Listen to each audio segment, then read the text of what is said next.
Hello and welcome to video 38.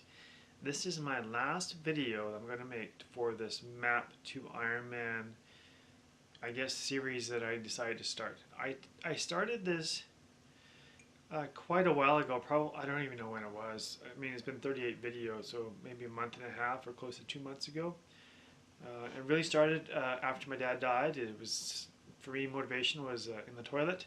And I didn't want to do a lot of things, and training was not high on my list. And I realized that I signed up for an Ironman, and for me to actually get this thing done, I would have to do something drastic to get myself on track. And this video series that I decided to do helped me a lot.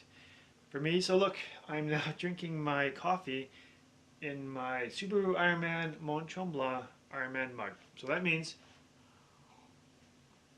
race is over, got it done. Although a mug is easy to get, right? A mug is easy. I had athletes that did this race, and often I say to athletes, after you've done an Ironman, I want a mug. That's just what I like to do.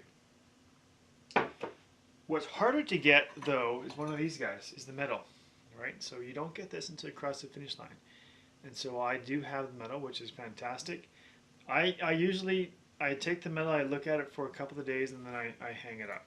I hang it up with the other medals for the year. I don't have a lot of medals for the year, so I just hang them up. And then once the year is done, I change them with new medals. So the medal to me is important, and it's also not important. Does that make sense? Okay. The race, I think it went pretty good. There were some spots that didn't go as well as I'd hoped. I set out a race plan. My swim goal was between 1 and 105. I swam 104, which is pretty good. The swim was very foggy, like very, very foggy. And we were delayed an hour. And that delay of an hour, I think, really affected me as well as many other people's nutrition plan. Because you're just standing around. I'm not trying to make excuses. I'm just trying for me to figure out what happened in the race.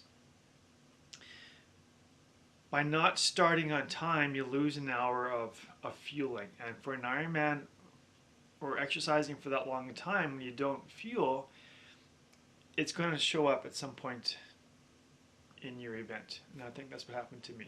After the swim, came out, had a fast transition, very good. My target was 5 minutes. I think I did 4 minutes.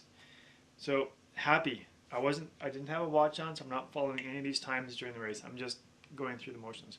Hop in the bike. My bike target was, I didn't quite know what I could do. So I thought maybe 5:15, 5:20, 5:25. On the slow end, 5:30. I ended up doing 5:31.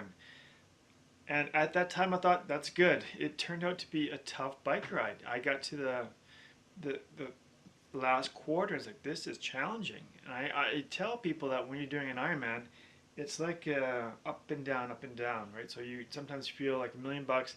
Sometimes you feel like the gum on the bottom of your shoe, and you got to somehow get the gum off your shoe and try to get yourself back up. And it's difficult because you just feel so bad, and I felt bad in quite a few spots. So I dug myself up on the bike, and I finished. I was happy with my finish. I was happy. My bike computer said 5:30, and then I pressed stop when I came into transition. I remember pressing stop. The volunteers taking my bike, and I'm running. And it's the most funniest thing if you ever see someone get off the bike in an Ironman, and you watch them shuffle, or I don't even know what you'd call it, from the bike to the tent, and it's so comical. They're like, I know, I'm like this. My back is sore, my legs are sore. Everything is telling me to rest and not go out and run a marathon. And yeah, you go into the tent, you sit down, you change your. I put on socks, shoes, hat, number belt, and then that's it. And then off I go. My transition was pretty good. I think I targeted 3 minutes. I think I was in and out in 3 minutes, and I started running. And as I was running, I looked at my pace. It was a little bit too quick, so I had to slow it down. Heart rate was a little bit too high. Usually in the beginning, it's okay to have a high heart rate, but you want to bring it back down. My goal for the run was when the elevation goes up, I'm going to slow down, keep my heart rate in control, keep my pace in check. But if you're going up a hill, pace doesn't matter. Keep the heart rate where it should be. So I'm running along and everything feels good. And I get to a point at 7K. At 7K where I go, I think I need to stop. And it's the weirdest thing. It just comes over you. I think I need to stop. I couldn't get my heart rate down. I'm running on a pathway that seems pretty flat. And maybe I'll live it up. It seems to me like it's going down. I don't know why this feels as hard as it does feel. And so it didn't quite make sense to me. Because in the beginning, the run felt good. I'm like, this is easy. I'm so glad to get off that stupid bike. And I'm running, and I go, I need to stop. So I stopped. I had a baggie with ice cubes. I just took it out, started chewing the ice cubes. I go, that felt good. Went to an aid station, started eating things, and I started to feel better. And I started to run again. I got my pace back up. I think I did. I need to check the data, but it really doesn't matter. I ran pretty good, and then I had to walk again. So I was struggling between walking and running. And then that's kind of how the rest of the day went, is just continuing to move forward. For me, as you know, it was a difficult lead up to the race. All of it was hard. Even in the Ironman during the race, I go, this is hard. Like it's just hard, and I don't mean to keep harping on that, but it's a challenging day, but it's also a very satisfying day to be able to go into such a hard event and get it done and accomplish it. And I'm very happy that I got it done. For me, I wore this hat, which is the Grey Cup champions for Montreal Alouettes. My dad was a big Montreal fan. He loved the Montreal Expos, the Alouettes, and the Canadiens. We grew up in the East, so for me to go back to Montreal was really quite awesome. I liked being part of the race, being in the East. I like the Quebec people. They come out in droves to support the race, and I find them very friendly. I just wish I could speak French better. My French is horrible. Like, it really is really bad. I have trouble even counting to 5. I can count to 5 in Spanish more than I can in French, and it's totally embarrassing. It really is as bad. I wish I could speak French as fluently as a lot of people can, and it's something that I would like to work on.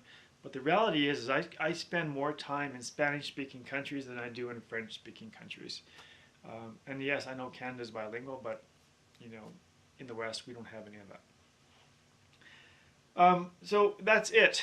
The race is over.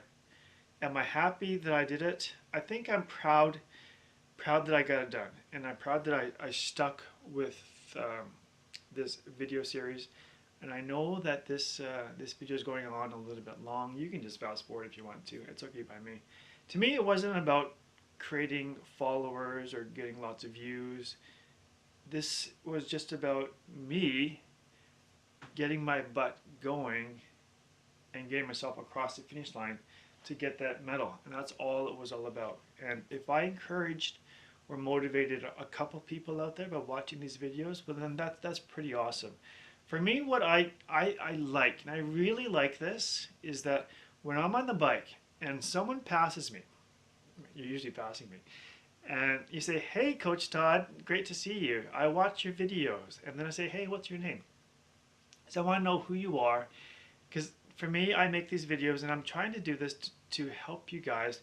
For me, I absolutely love Ironman. Like, I bought this mug too. I bought this guy. This is the 40th anniversary mug, and to me, it's special. Like, Ironman means a lot to me, and I know I have all these dorky mugs, but it's what I do. I like it. On the run, quite a few people too came out and said, hey Todd, I watch your videos, keep it going, stay strong. One guy came, I was just running or probably walking, and he came down and he just gave me this really good high five. And I just thought, you know what, that was so great.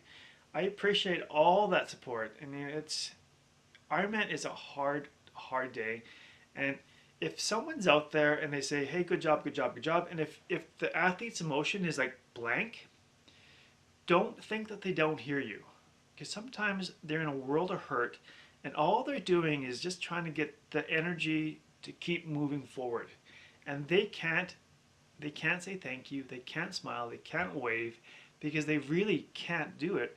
All they're focused on is moving forward. And if you feel that by saying good luck, keep it going, they can't hear you, they really can. I'm telling you, as an athlete who was in that position on Sunday, who was suffering, and I just wanted to get it done, I appreciate all of your encouragements, all your comments, and smiles and claps and go Calgary, go no limits. All that stuff is really, really, really cool. And I think that's it. I think I'm going to end the video here. Um, what's next? This was my 15th Ironman event. I DNF'd in 2 of them, so it was my 13th official Ironman, and I'm super proud of the fact that I got it done. There were moments there where I felt right at the bottom, like really, really low, but there was no point at all in that race where I thought, I'm going to pull out. I never thought that. And for me to pull out of a race, I have to feel like there's no point in carrying on. And I know that if you get pulled off the course or if you DNF, it's a really tough thing to experience. And I feel for everyone who did not finish the race. And I just wanted to let you know that there are going to be more races out there. And I think my whole motto or slogan for this whole last few months has been just to keep moving forward. So if you find yourself in a tough position, whatever it is, take that advice with you, take it to heart, keep moving forward. And the other motto that I don't use often is this too shall pass. And those two things together can get you through a lot of things. I think that's it. I feel like I'm rambling on and just rambling. I need to end it. I know that I can ramble, and no one needs to hear me ramble. So again, I want to thank you all for watching this. The encouragements were fantastic, and I look forward to next Ironman. Yes, there will be another Ironman. I thought at one point, I go 15, this is enough, I'm not going to do anymore. But you know what, I really like it. It's as crazy as it is. You know, this is 40. And I really hope that I'm around long enough that I can get to see the 50th mug. And I can get to see the 50th and 60th and so on and so on. So it's a crazy, crazy sport. But it's an amazing sport full of amazing people. And it's great. Hey, if any of you out there found a Garmin 510 bike computer and you don't know whose it is, it's mine. Mine is missing. I don't know where it is. And I would love, love, love, love to get that Garmin 510 back because that has my data on it. It's my computer. Do I want to buy a new one? No, I don't. And it really sucks that I lost it. So I know that's a crazy way to end the video, but it is what it is. Thank you very much. This is Coach Todd saying thank you very much and happy training. See you later. Bye-bye.